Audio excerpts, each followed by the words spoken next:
Welcome back. So, today we are going to discuss a very important concept called progressions. Some areas we call this chapter progressions, and in some areas we call this also as sequences and series.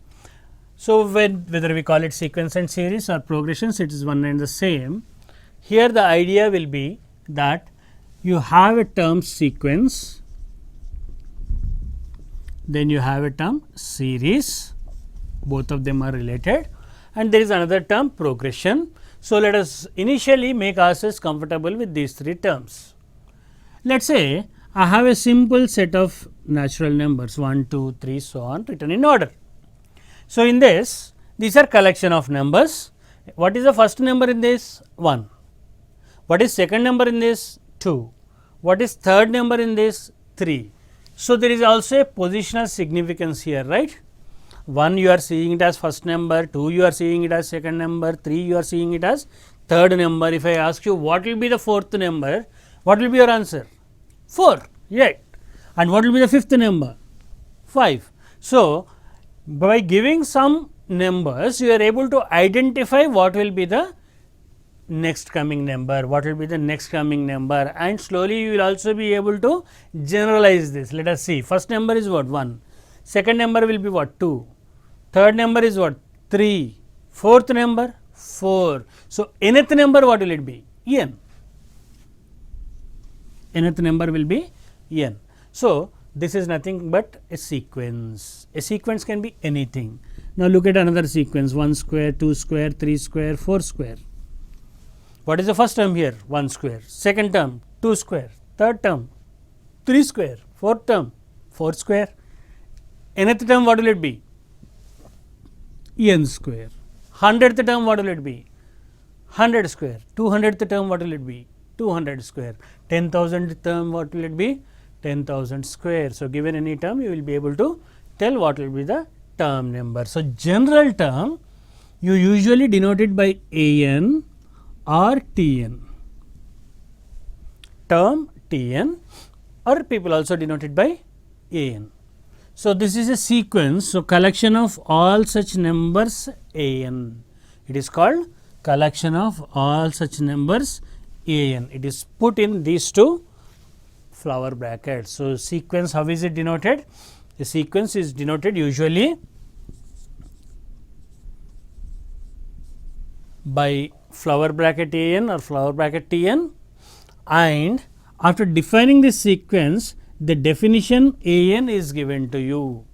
An, it could be n like in first case, or it could be n square in second case, or it could be n square plus n, or it could be n factorial, or it could be anything. Infinitely many possible sequences are there.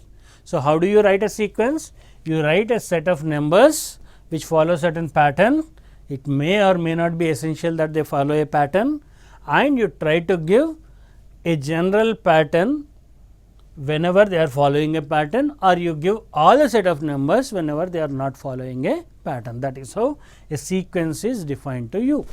So, an, what is it? It is called general or nth term of the sequence. Similarly, tn is again nth term of the sequence. So, if I call this sequence tn, set of all numbers which are of the form 1 square, 2 square, 3 square so on, what will be nth term tn equal to here? N square. Nth term tn will be n square. So, I will give you some series, some sequences, sorry, and series and sequence are one and the same, except for in sequence you are writing the numbers separately. In series you will be looking at summation. So, what is the series? It is summation of a sequence.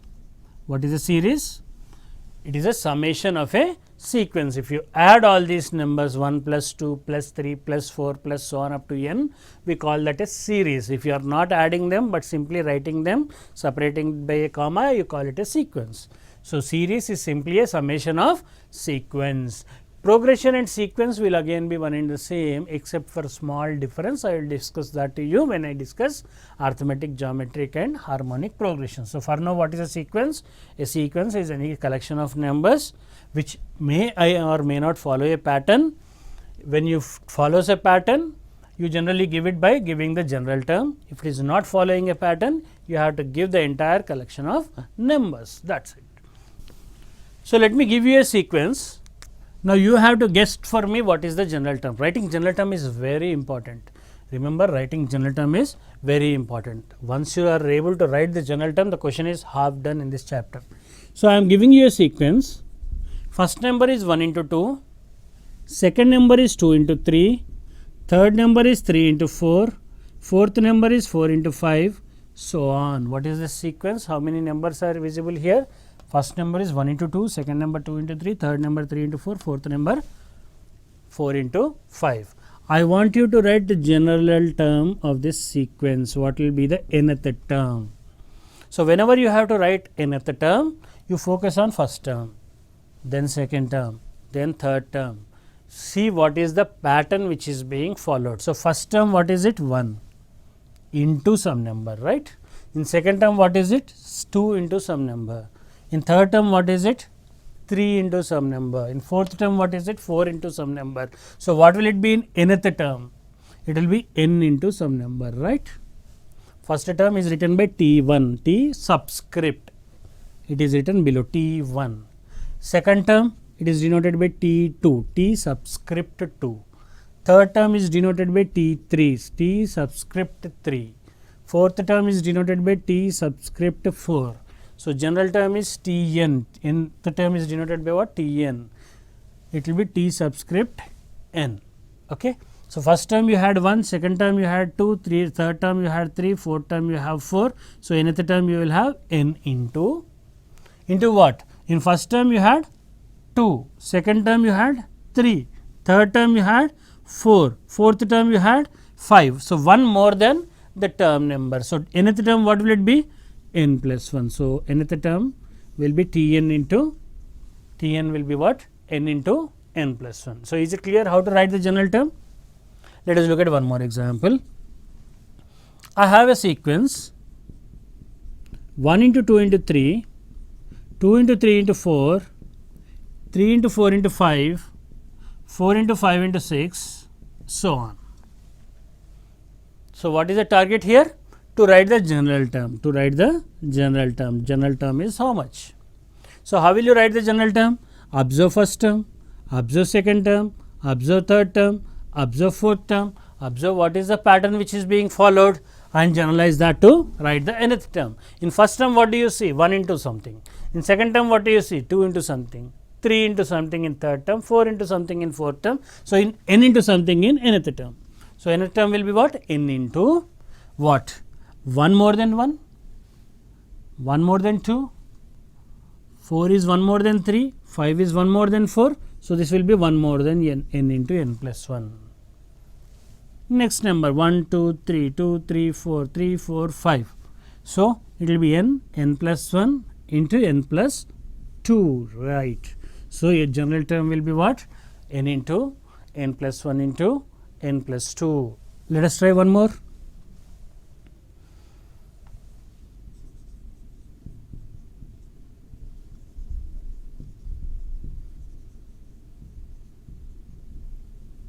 So, there is a sequence whose first term is sin 1 degree, second term is sin 2 degrees, third term is sin 3 degrees. I want you to write nth term. What will be nth term? Very simple, right? What is it? First term is T1 is sin 1 degree, second term is sin 2 degrees, third term is sin 3 degrees. So, nth term will be sin n degrees. Nth term will be sin n degrees. So, I will give you one last expression how to write the general term. I have a sequence 1 by 1 plus 1 square plus 1 power 4, comma 1 by 1 plus 2 square plus 2 power 4, comma 1 by 3 square plus 3 power 4, comma so on. So, what is your sequence? 1 by 1 plus 1 square plus 1 power 4, 1 by 1 plus 2 square plus 2 power 4, 1 by 1 plus 3 square plus 3 power 4, so on. So, he is asking you to write what? General term, nth term, Tn is how much? So, in first term, second term, third term, so can you see any pattern here? 1, 1, 1. 1 remains the same in the numerator as well as first term in the denominator. So, nth term also you will have 1 by 1 plus. In first term you have 1 square, in second term you have 2 square, in third term you have 3 square. So, nth term what will it be? N square, perfect. In first term you have 1 power 4, second term you have 2 power 4, third term you have 3 power 4. So, nth term what will it be? N power 4, perfect. So, in general what is it? Nth term will be 1 by 1 plus n square plus n power 4. Once you are able to write the nth term, your job will be half done. So, you have to write the nth term very carefully, and sometimes in a sequence you may also have a sequence like this. It is a simple sequence 1 minus 2 3 minus 4 5 minus 6 so on. So, what is the sequence? 1 minus 2 3 minus 4 5 minus 6 so on. So, what is the general term, nth term? See, magnitude is one component and sign is the other component. Alternate you have plus minus signs, and sign wise everything, magnitude wise things are clear 1, 2, 3, 4, 5, 6. So, nth term will be what? Simply n. Nth term will be simply n. But only thing problem is we are having changing signs, alternate plus minus signs. So, whenever you have alternate plus minus signs, you have to use a function minus 1 power n. What is speciality of this minus 1 power n?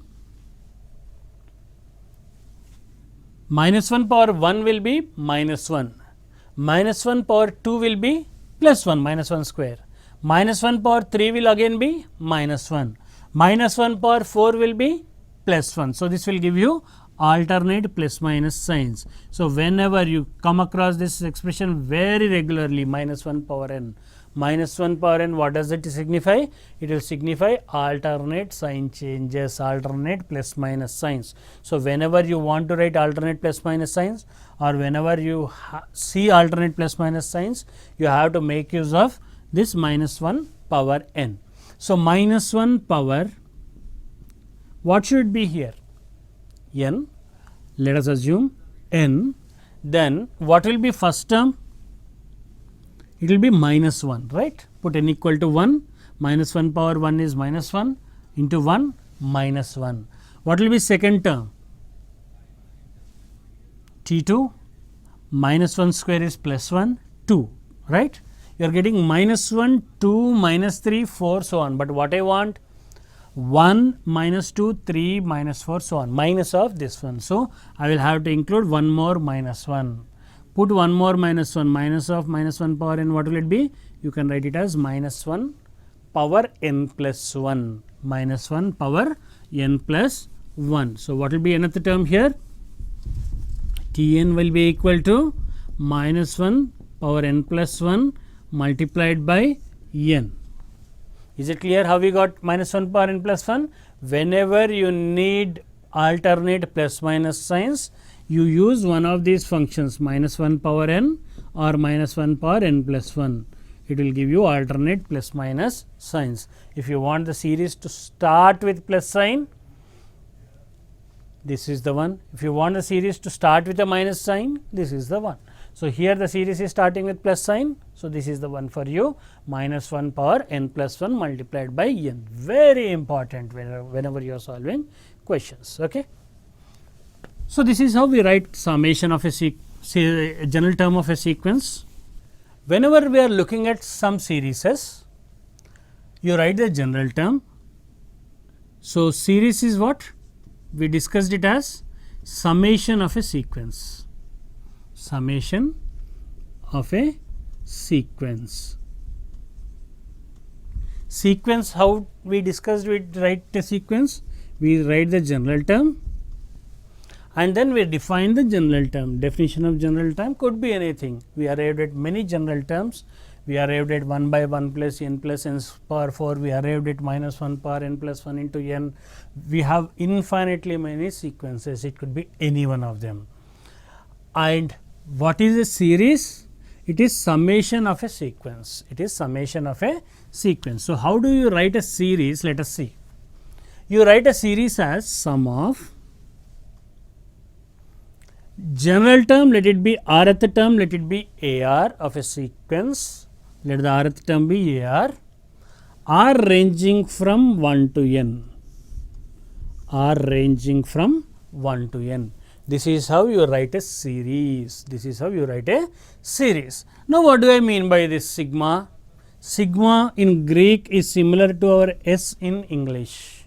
Sigma in Greek is similar to S in English. It means summation. Sigma means summation. R is the variable in this summation.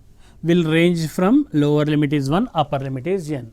So, in such case what you have to do is to expand this summation, start from putting R is equal to 1, put 1 in place of R. What do you get? A1 plus, what is the next number after 1? 2. So, put R is equal to 2, A2. And what is the next number? A3. So on, keep on putting that up to R is equal to n.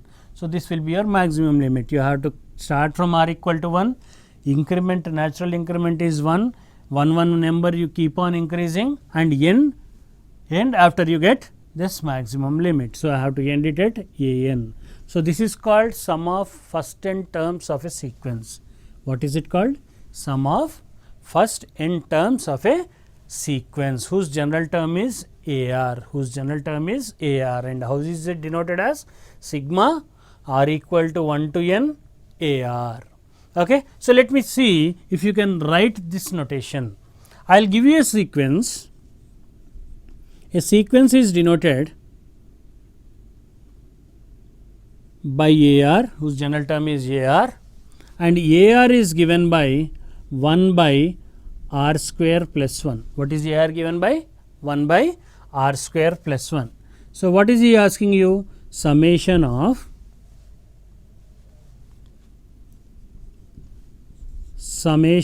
n terms of first n terms of this sequence. Summation of first n terms of the sequence. How is it given by? Sigma R is equal to 1 to n AR. It is given by Sn, summation of first n terms of a sequence. Sn, whenever it is written, what does it denote? Sum to n terms of a sequence. So, it is a series. Summation of n terms of a sequence is a series. So, which series is it? Sigma R equal to 1 to n AR. So, what is AR here? General term 1 by R square plus 1. What is general term given to be? 1 by R square plus 1. So, how will you expand this summation? Put R is equal to 1. What do you get? 1 by 1 square plus 1 plus, next what do you need to put? One number more than 1. 1 by 2 square plus 1 plus, what will be the next term? 1 by 3 square plus 1. So on up to which number you will put? Maximum is n. 1 by n square plus 1. So, this will be your sum to n terms of that particular sequence, whatever is given to you, whose rth term is 1 by r square plus 1. Is it clear how to write this series and how to expand it? And once you are able to do this, we will slowly learn how to find the summation also. So, initially be comfortable with this notation: general term of a series, general term of a sequence, general term of a series. Series is nothing but summation of the sequence. If you are separating by commas, it is sequence. If you are putting plus signs in between, it is a series. So, plus signs, it is denoted by sigma notation. R is equal to, R is the variable term, from where to where? 1 to n, or wherever is the initial term and wherever is the final term, wherever you are supposed to start, wherever you are supposed to end. One will be the lower limit, other will be the upper limit. So, you start your discussion from lower limit, putting r is equal to 1 in this particular case, slowly increment by 1, 1, 1 and end at wherever you are supposed to stop. In this particular case, it is r equal to n. Okay. So, we will write some more such series knowing the general term, and then we will move on to how to sum these series. Let me look at another sequence whose general term is given by an is given by sine of n by n plus 1, sine of n by n plus 1. So, what am I supposed to write? I am supposed to write the summation sum to n terms of the series AR, where R is ranging from 10 to 20, 10 to 20. So, how to expand this? Let us see. What will be AR? AN is sin n by n plus 1. AN is what? Sin n by n plus 1. So, AR what will it be? Sin R by R plus 1. R ranging from where to where? 10 to 20. So, you will start your discussion from R equal to 10. First put R is equal to 10. What do you get? Sin 10 by 10 plus 1, 10 by 11 plus, put the next number after 10, what is it? 11. Put R equal to 11, what do you get? Sin 11 by 12, 11 plus 1 plus sin, put R is equal to next number after 11, what is it? 12. R equal to 12 will give you what? 12 by 13 plus so on up to which number you need to keep that? R equal to 20. So, what will be our last term? Sin 20 by 21. Sin 20 by 21. This is how you expand your summations. This is how you expand your summations. Let us look at another summation. Here general term Tn of this summation is given by 1 by n into n factorial. The symbol is factorial. N factorial is nothing but 1 into 2 into 3 into 4 into so on up to n. This will be taught to you in binomial theorem. N factorial is given to you by what? 1 into 2 into 3 into 4 into so on up to n. So, what is 5 factorial? 1 into 2 into 3 into 4 into 5. What is 6 factorial? 1 into 2 into 3 into 4 into 5 into 6. 0 factorial is defined as 1. 1 factorial is again 1. 2 factorial will be 1 into 2, 2. 3 factorial will be 1 into 2 into 3, 6. 4 factorial will be 1 into 2 into 3 into 4, 6 into 4, 24. 5 factorial will be 1 into 2 into 3 into 4 into 5, 120, so on. Okay. So, this is called factorial. How do you read it? Factorial. So, it is denoted by n factorial, or some books also write it this way, or n factorial. Both the notation mean the same, whether you write n with exclamation mark or something denoting a angle and n inside, both of them they mean the same, n factorial. So, here I have a series whose nth term is given by 1 by n into n factorial. So, he is asking you to denote. I am not summing it as of now, we will be doing it in subsequent classes. As of now, I will just be writing the summation. He is asking you to write sum to n terms, sum to n terms, or some summation which is given by TR, R ranging from R, he wants you to start at 5 and end at 10. He wants you to start at 5th term and end at 10th term. So, how will you write this summation? AR is what? TR is what? Tn is 1 by n into n factorial. So, TR will be 1 by R into R factorial. R is varying from where to where? 5 to 10. So, what will be the first term of your summation? Put R is equal to 5. 1 by 5 into 5 factorial plus, what will be our next term? Substitute the next number. What is it after 5? 6. 1 by 6 into 6 factorial plus, what will be the next number? 1 by 7 into 7 factorial plus, so on. You end it at which number? Last will be 10. So, put R is equal to 10, 1 by 10 into 10 factorial. This will be your particular summation. So, is it clear how to write a summation, how to denote that summation? So, once you discuss summation, let me also discuss some properties of summation, and then let us start this chapter and move ahead with each and every progression which is in our syllabus. So, whenever you have a summation sigma r is equal to some a to b TR, let us say each and every term is multiplied by k, some number k. K is independent of r, k has got nothing to do with r. So, any such number if you have in summation, you can always bring it out. You can write this as k into sigma r is equal to a to b TR.